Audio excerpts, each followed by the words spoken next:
সুপ্রিয় দর্শক, স্বাগত জানাচ্ছি। বিশ্বের বৃহত্তম দ্বীপ গ্রিনল্যান্ড। ডেনমার্কের এই স্বায়ত্তশাসিত দ্বীপটি এখন মার্কিন প্রেসিডেন্ট ডোনাল্ড ট্রাম্পের অবসেশনে পরিণত হয়েছে। ডেনমার্কের স্বায়ত্তশাসিত এই দ্বীপটি কিনতে না পেরে ট্রাম্প কেবল শুল্ক যুদ্ধের হুমকি দেননি, বরং প্রয়োজনের সামরিক শক্তি ব্যবহারের ইঙ্গিত দিয়েছেন, জানিয়ে বিশ্বজুড়ে শুরু হয়েছে যুদ্ধের দামামা। কিন্তু মার্কিন প্রেসিডেন্টের কাছে এই দ্বীপটি এত দামি কেন এত গুরুত্ব পাচ্ছে? সত্যি কি ট্রাম্পের দখলে যাচ্ছে গ্রিনল্যান্ড? মার্কিন প্রেসিডেন্ট ডোনাল্ড ট্রাম্পের গ্রিনল্যান্ড দখলের তীব্র আকাঙ্ক্ষা এবার রূপ নিয়েছে এক গভীর কূটনৈতিক সংকটে। আটলান্টিকের দুই পাড়ে এখন টানটান উত্তেজনা। এসব খবরের বিশ্লেষণ নিয়ে সাজিয়েছি এবারের পর্ব। দেশ বিদেশের ইতিহাস, ঐতিহ্যের বিশ্লেষণমূলক তথ্যবহুল ভিডিও চিত্র দেখতে আমাদের আরেকটি চ্যানেল নিবেড এক্সপ্লোর ভিজিট করতেই পারেন। চ্যানেলটার লিঙ্ক কমেন্টে দিয়ে রাখলাম, দর্শক চাইলে দেখে নিতে পারেন। এবার চলুন পুরো ভিডিওতে যাওয়া যাক।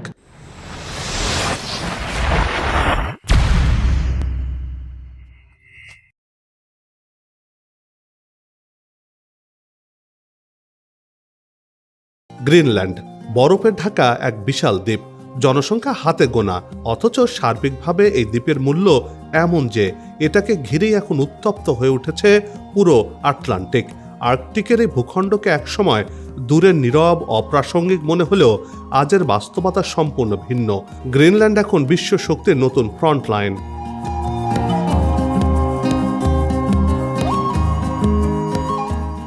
এখানে যুদ্ধের শব্দ এখনো পুরোপুরি শোনা যাচ্ছে না, কিন্তু যুদ্ধের প্রস্তুতি স্পষ্ট। বন্দরে যুদ্ধ জাহাজের উপস্থিতি, আকাশে ট্রান্সপোর্ট বিমানের আনাগোনা আর সীমিত সংখ্যক সেনা মোতায়েন সবই একই বার্তা দেয়। এই দ্বীপকে কেন্দ্র করে শক্তির সংঘর্ষ শুরু হয়ে গেছে। এখন যুদ্ধ কেবল সময়ের অপেক্ষা, প্রহর গুনছে বড় যুদ্ধের জন্য।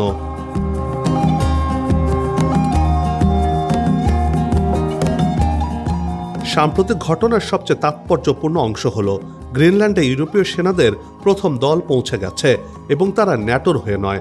এটি সবচেয়ে বড় ইঙ্গিত, কারণ ন্যাটোর অবকাঠামোর বাইরে গিয়ে ইউরোপ যদি নিজেদের উদ্যোগে বাহিনী পাঠায়, তাহলে বুঝতে হবে তারা এই সংকটকে কেবল মিত্রদের মহড়া হিসেবে দেখছে না, বরং সম্ভাব্য রাজনৈতিক সামরিক বিস্ফোরণের পূর্বাভাস হিসেবেই বিবেচনা করছে।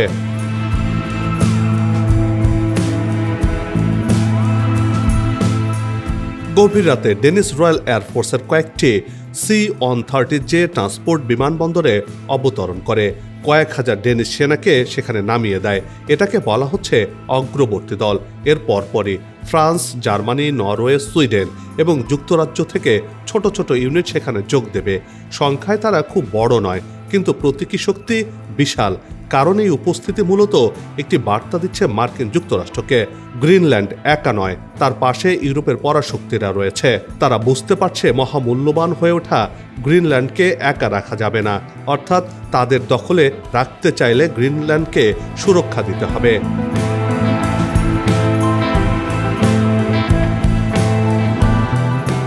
ফ্রান্স গ্রিনল্যান্ডে 15 জনের মাউন্টেন স্পেশালিস্ট পাঠাচ্ছে, জার্মানি পাঠাচ্ছে 13 জনের রিকন টিম, যারা কোপেনহেগেনের হয়ে ডেনিস বাহিনীর সঙ্গে যোগ দেবে। নরওয়ে 2, সুইডেন 3 অফিসার এবং যুক্তরাজ্য 1 কর্মকর্তা পাঠাচ্ছে। নেদারল্যান্ডসও অতিরিক্ত স্টাফ পাঠাতে প্রস্তুত। বাহিনী ছোট হলেও লক্ষ্য পরিষ্কার। এই দেশগুলো গ্রিনল্যান্ডের সার্বভৌমত্বে বিশ্বাস করে এবং সেটি রক্ষা করতে তারা এই ধরনের পদক্ষেপ গ্রহণ করেছে।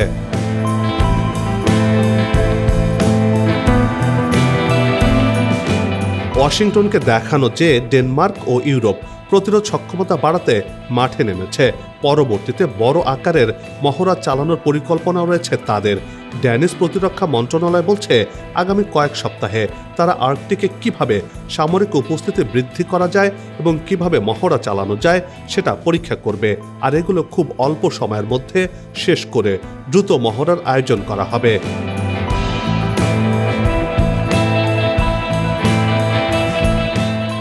এই পুরো উত্তেজনার কেন্দ্রবিন্দুতে রয়েছে মার্কিন প্রেসিডেন্ট ডোনাল্ড ট্রাম্পের খায়েশ। তবে একটি বিষয় স্পষ্ট, গ্রিনল্যান্ড নিয়ে যুক্তরাষ্ট্রের আগ্রহ নতুন নয়। এর আগেও কয়েক মার্কিন নেতা এই গ্রিনল্যান্ডকে কেনার আগ্রহ দেখিয়েছে। 2019 সালেও মিস্টার ট্রাম্প এই দ্বীপকে কেনার কথা তুলেছিলেন।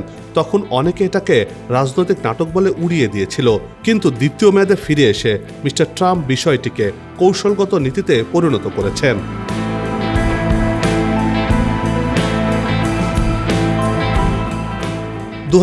সালে শুরুতেই তিনি প্রকাশ্যে বলেছেন গ্রিনল্যান্ড যুক্তরাষ্ট্রের জন্য জাতীয় এবং অর্থনৈতিক নিরাপত্তার জন্য জরুরি। সামরিক শক্তি ব্যবহারের সম্ভাবনাও পুরোপুরি উড়িয়ে দেননি তিনি। এই বক্তব্যই ইউরোপকে কাঁপিয়ে দিয়েছে, কারণ ন্যাটোর ভেতরে থাকা এক রাষ্ট্রের ভূখণ্ড নিয়ে আরেক রাষ্ট্র যদি দখলের ভাষায় কথা বলে, তাহলে সেটা শুধু কূটনৈতিক সমস্যা নয়, এটা ন্যাটোর অস্তিত্বগত সংকট বলে মনে করছে ইউরোপের দেশগুলো।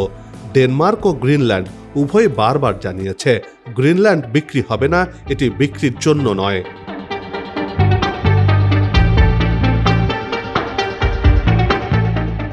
গ্রিনল্যান্ডের নেতৃত্ব স্পষ্ট ভাষায় বলেছে তারা যুক্তরাষ্ট্রের মালিকানাধীন হতে চায় না, যুক্তরাষ্ট্রের দ্বারা শাসিত হতে চায় না এবং যুক্তরাষ্ট্রের অংশ হতে চায় না। তারা তাদের ভবিষ্যৎ ডেনমার্কের সাথে এবং ন্যাটো নিরাপত্তা কাঠামোর ভেতরেই থাকবে, এটাই তাদের অবস্থান। কিন্তু মিস্টার ট্রাম্পের যুক্তি আরও আক্রমণাত্মক হচ্ছে। তিনি বলছেন চীন বা রাশিয়া একসময় গ্রিনল্যান্ডের প্রভাব বিস্তার করবে এবং ডেনমার্কের পক্ষে সেটা ঠেকানো সম্ভব নয়, ফলে যুক্তরাষ্ট্রের নিয়ন্ত্রণই একমাত্র বিকল্প। এ ধরনের বক্তব্য কার্যত সার্বভৌমত্বের উপর চাপ তৈরি করে।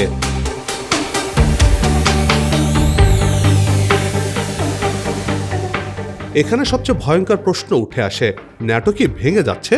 আপাতত এই প্রশ্নের উত্তরে বলা যেতে পারে ন্যাটো আনুষ্ঠানিকভাবে ভাঙছে না, কিন্তু বাস্তবে এই জোটের ভেতর থেকে যে ফাটল তৈরি হচ্ছে সেটি স্পষ্ট। ন্যাটোর মূল ভিত্তি হলো পারস্পরিক আস্থা। এক সদস্য আক্রান্ত হলে সবাই পাশে দাঁড়াবে, কিন্তু যুক্তরাষ্ট্র যদি নিজেই ডেনমার্কের ভূখণ্ড নিয়ে চাপ তৈরি করে, তাহলে ন্যাটোর নৈতিক ভিত্তি নড়ে যায়। ইউরোপের অনেক দেশ এরই মধ্যে বলেছে যুক্তরাষ্ট্র যদি গ্রিনল্যান্ড দখলের দিকে এগিয়ে যায়, তাহলে ন্যাটোর ঐক্য ভয়াবহ ঝুঁকিতে পড়বে।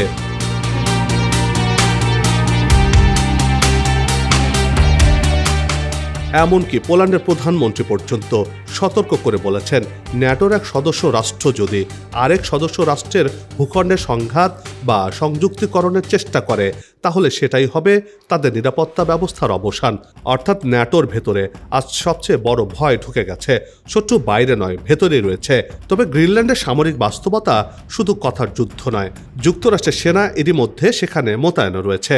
কিন্তু কিভাবে আছে দর্শক, এবার চলুন চট করে সেই তথ্যটি জেনে নেই।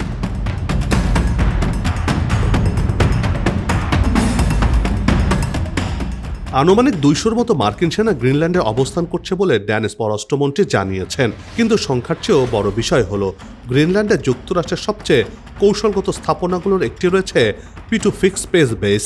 এটি যুক্তরাষ্ট্রের উত্তরতম সামরিক ঘাঁটি এবং ব্যালিস্টিক মিসাইল আর্লি ওয়ার্নিং সিস্টেমের গুরুত্বপূর্ণ নোট।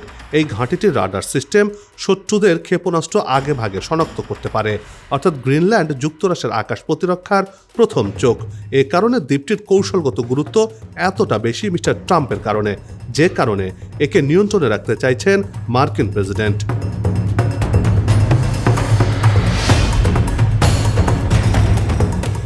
এই দ্বীপরাষ্ট্রটি পুরো প্রতিরক্ষা আর্কিটেকচারের জন্য গুরুত্বপূর্ণ। 1951 সালের একটি চুক্তির মাধ্যমে যুক্তরাষ্ট্র গ্রিনল্যান্ডের সামরিক ঘাঁটি স্থাপনের অধিকার পায়। ডেনমার্কের জন্য এটি লাভজনক ছিল, কারণ যুক্তরাষ্ট্রের সক্ষমতা দ্বীপটির প্রতিরক্ষাকে শক্তিশালী করে তোলে।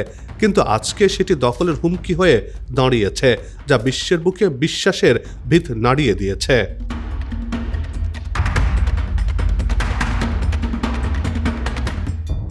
ট্রাম্প প্রশাসনের বক্তব্যের ভেতরে যে সুর, তা ইউরোপকে বুঝিয়ে দিচ্ছে এই ইস্যু আর বন্ধুত্বপূর্ণ নিরাপত্তা সহযোগিতায় সীমাবদ্ধ নেই, বরং ক্ষমতার রাজনীতি ঢুকে গেছে। রাশিয়ার ভূমিকা এখানে আরও কৌশলী। মস্কো বলছে গ্রিনল্যান্ডকে নিয়ে তাদের হুমকি বানানো হচ্ছে শুধুই পশ্চিমা উন্মাদনা এবং এন্টি ক্রেমলিন প্রচারণা। তারা সতর্ক করেছে এ ধরনের বক্তব্য আর্কটিক অঞ্চলে অকারণ উত্তেজনা বাড়াবে এবং সংঘাতের ঝুঁকি তৈরি করবে।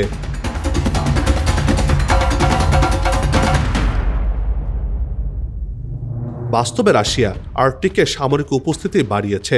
নৌ অপারেশন, সাবমেরিন কার্যক্রম এবং কৌশলগত সক্ষমতা জোরদার করেছে রাশিয়া।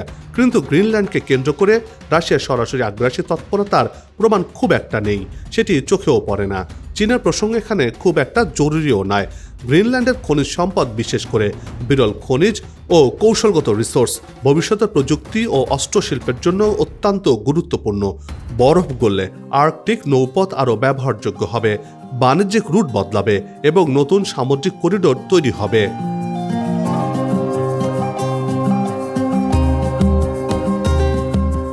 আর যেখানে করিডোর সেখানে নিয়ন্ত্রণের লড়াই। এ কারণে গ্রিনল্যান্ড এখন শুধু সামরিক নয়, এটা অর্থনৈতিক, প্রযুক্তিগত এবং ভূ রাজনৈতিক যুদ্ধের কেন্দ্রবিন্দুতে পরিণত হয়েছে। এই পরিস্থিতিতে ইউরোপের সেনা মোতায়েন একদিকে যেমন প্রতিরক্ষার সংকেত, অন্যদিকে ট্রাম্পের চোখে চ্যালেঞ্জ হিসেবে ধরা পড়তে পারে। আর্কটিকের বরফ যত গলছে, পৃথিবীর শক্তি সংঘর্ষ ততই উন্মোচন হচ্ছে। গ্রিনল্যান্ডকে ঘিরে আজ যে উত্তেজনা তৈরি হয়েছে, সেটা আগামী দিনের বড় সংকেত বলেই মনে করছেন বিশ্লেষকরা।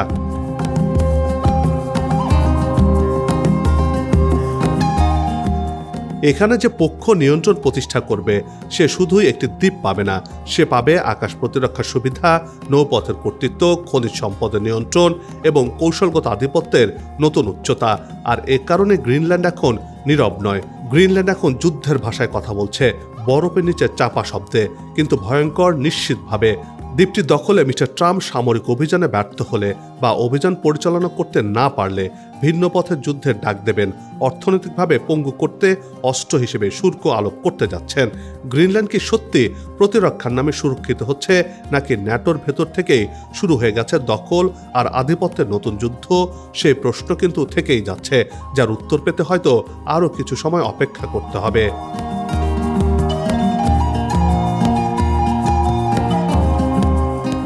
সবার সুস্বাস্থ্য আর মঙ্গল কামনা করে এই পর্ব থেকে বিদায় নিচ্ছে। আবারও হাজির হব নতুন কোনো খবর আর তার বিশ্লেষণ নিয়ে। নিজে ভালো থাকুন, দেশকে ভালো রাখুন, আমাদের সাথেই থাকুন। ধন্যবাদ।